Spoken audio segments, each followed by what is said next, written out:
received my call into ministry when the summer of between my 8th and 9th grade year, and so I was 14 years old.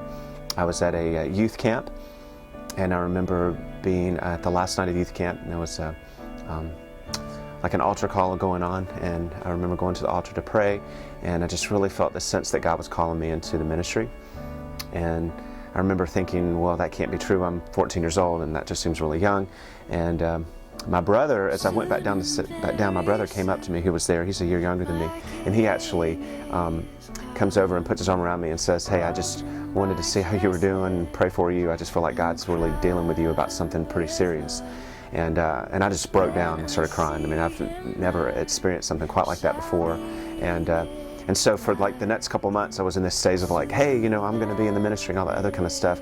And then like reality set in going into high school, and I thought, I can't do this. There's just no way. I have no desire to do that at all. And so I kind of ran from it for a few years.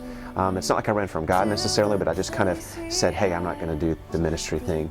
And it really wasn't until my senior year of high school, and God started reaffirming that again in me.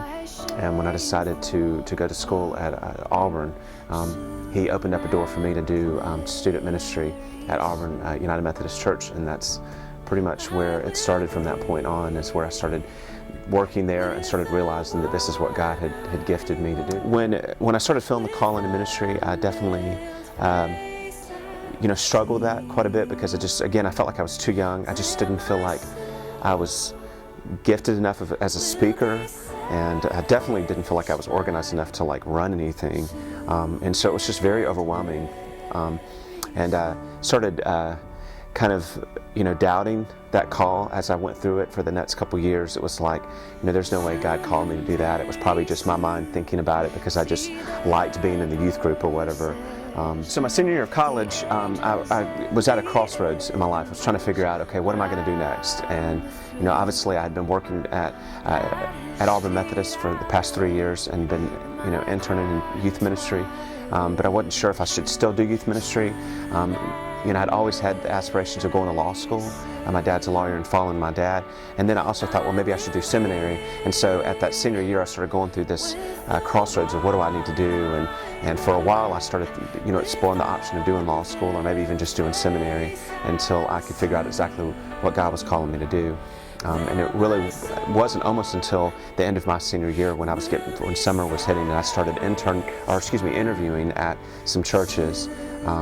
And got a job offer in the Atlanta area and ended up taking it. In my mind, I kind of figured that youth ministry would be sitting in a Starbucks all day, hanging out with kids, and then working on my, sermons or Bible studies or whatever it is. And while I have an opportunity to do that every now and then, there's a lot of in the office work, whether it's working through the schedule, and we have a large church like ours, sometimes you have to work toward with the children's ministry and with the adult ministry and with the music ministry, to make sure that because we all are on the same team, and coordinate with all of them. And those are the kind of things I did not expect and did not think about at the beginning of ministry. But as I've gotten older, and as I've been doing student ministry now for almost 15 years, that has definitely changed a lot. Yeah, hearing God's voice is always one of those trickier things, because a lot of times I want God just to out loud say, Alan, this is what you're supposed to do, and very rarely does that happen. And for me, I just felt it very much in my spirit.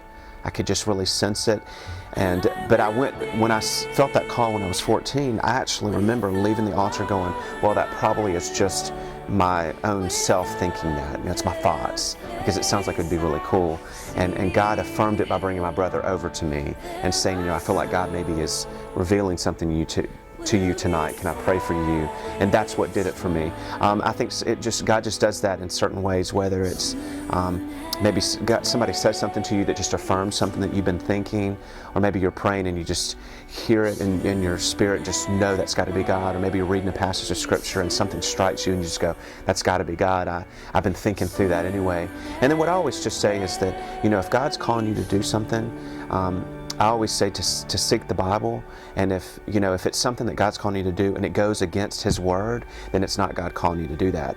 But if you see no red flags, then I say just go for it with the assurance that God is calling you, and if it's not God's direction, He's going to put a roadblock in front of you. He's going to put something there to stop you, and then it's up to you to go, okay, wait a minute, this is my own flesh versus His Spirit.